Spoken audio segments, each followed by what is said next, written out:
One. Hey everyone, Dom Nicastro, managing editor of CMS Wire, and we are here with a couple of Steves, Steve O, Steve B, Steve Olenski, and Steve Barnes. Steve Olenski is a CMS Wire contributor. Thank you, by the way, Steve O. Appreciate that, coming back to us and writing great content. And Steve Barnes is an interviewee. He was Q&A'd up with Steve Olenski for this very important article, a very important topic on web accessibility. Let's start with each of you giving a little, hey, this is who I am kind of thing. So Steve O, we'll start with you. Well, first off, thanks for having us, Dom. It's greatly appreciated. So I'm a kind of jack of all trades. I think I even have the word unicorn, Dom, in my bio on CMS Wire. Yeah. So I've done everything from creative directors at agencies. I wrote for Forbes for 10 years. I've done work with companies like Oracle and MMA Global, the Mobile Marketing Association. Done a lot of different things in my life, and I've gotten to know and meet so many amazing leaders, CMOs, celebrities, athletes, you name it. The gentleman on this call is on that list for sure of just really good, smart people. So I've been blessed, and I don't want to take up any more time because I'll keep talking. So thank you. No, I appreciate that, Steve O. And Steve B, Steve Barnes of Barnes Creative Studios. I'd love to know a little bit more about you and your role. Sure. Thanks for having both the Steves on, Dom. Really appreciate it. Barnes Creative Studios is my production company. We primarily focus on commercial real estate and hospitality with content creation of all kinds. And then the last several years, we've gotten involved with ADA compliance, which came about from a very large brand having issues with this. And we couldn't find a way to fix it. Kept looking and looking. And so we created one. And that's kind of why we're here today. Yeah, I'm so happy to have you here today, kind of being part of this CMS Wire content family today. And Steve, Steve O, we'll start with you. I mean, you can feel the passion in your writing. I love how you tap people that are in the trenches. You get leaders, marketing leaders, brand leaders to talk to you. And you certainly did that today in this column with the Q&A with Steve B. So what was the passion particularly with this one, behind web accessibility, and the reason you tapped Steve Barnes for this? Well, it's a topic that I'm extremely passionate about. I mean, I know, and everybody, I think, either knows somebody or knows somebody who deals with some kind of disability, right, in their life. So we're all touched by this, or at least we know people who are touched by this, right? And I've always been one to, I have a responsibility with my platform to share stories like this, right? To not only bring it to people's attention from a marketing perspective, from, in this case, just a humanity perspective, right? And when I researched the topic and I was talking to Steve Barnes, I knew he was, quote, involved in this, but I had no idea the depth of it. I mean, he's an absolute expert in the field. And as you'll see by the Q&A, I'm very much a big believer in teeing up thought leaders and giving them my platform to share their knowledge. So this, I've done it my whole career. So this was no different. Yeah, no, and it's a perfect topic for it. And Steve B, what are some of those common trouble spots we see with web accessibility? I couldn't believe what you were telling me off air about the knowledge some folks have about this. It's nil, some of them. I mean, they're putting brand content out there, and the level of knowledge is not quite there for everyone. So what are some of those common trouble spots you see with brands? The common trouble spots are, the biggest one is education. A lot of people don't realize that this is not a choice. It's not something you get to decide if you want to do in making your content available to everyone. It's a law, and it's, you'll find yourself in court, and you can check sites like accessibility.com, which was mentioned in Steve O's article. They have a running tab of lawsuits. It will blow your mind how many lawsuits there are, and they range from, they don't discriminate. No pun intended. They go from mom and pops to massive Fortune 500 companies. And they are like, it's like shooting fish in a barrel. And usually the marketing department is the one that gets the first contact because they're in charge of the website most of the time. But the problem falls off where third parties are creating websites for these marketers, handing them back over with no agreement in place for compliance. So what happens is when the lawsuit comes in, it doesn't go to the developer, it goes to the domain owner.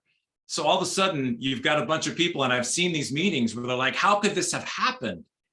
You've got to start way back at the beginning and plan for this accessibility now that you're aware of all the lawsuits.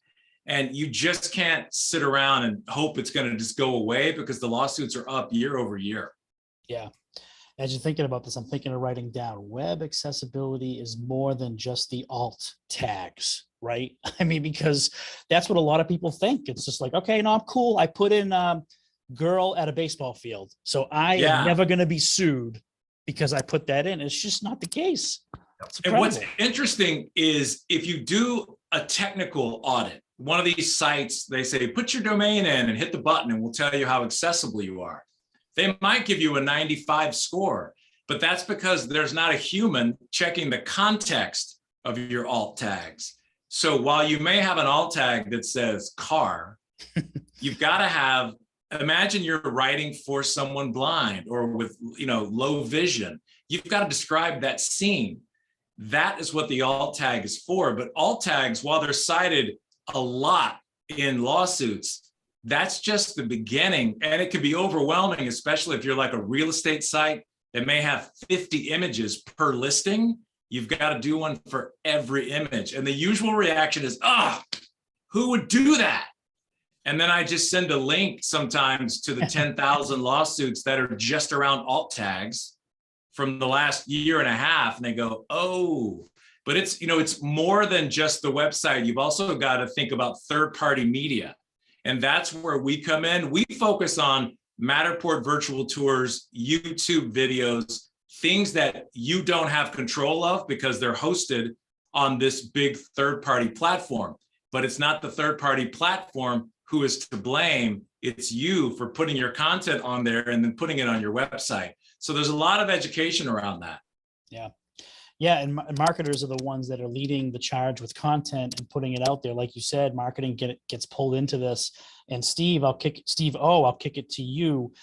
You have a passion for, giving messages and talking to CMOs, chief marketing officers. So what would be your message with web accessibility and leadership that CMOs need to take with this?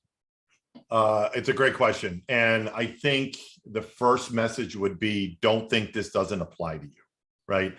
And kind of a 1B to that is, don't assume it's being taken care of by someone under you, right? Get in there, be hands-on. And then the third part of that is, don't assume, to Steve Barnes's point about, you're not just, quote, checking the box, if you will, slapping up a logo on a window in a store that says we're ADA compliant and I'm done, right? It's so far, as you see in the article in Steve Barnes's words, it's so much deeper than that, right? And unfortunately, the lawsuits are a great example, and I think they're going to keep going, because so many brands either have their head in their sand willingly or unknowingly, right?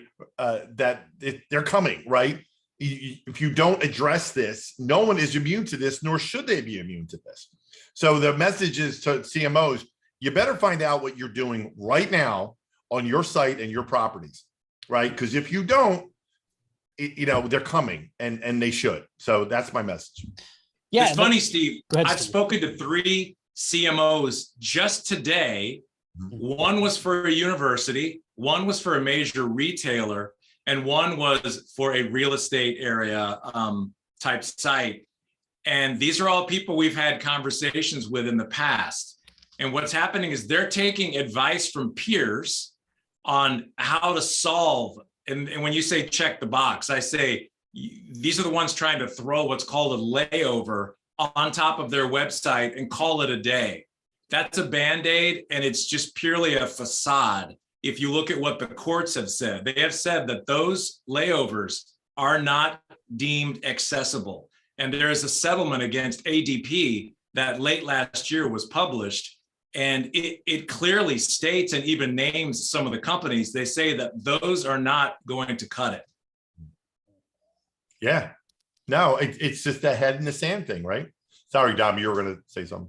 No, I was just taking a sip of my coffee, Steve. Staying caffeinated for this.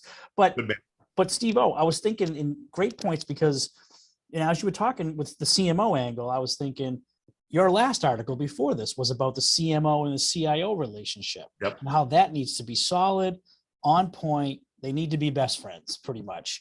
And I was thinking that applies here because if you were a restaurant that was trying to make everything compliant, ADA compliant, you would have a contractor that was to the letter building everything like ramps and stairs and elevators and all that.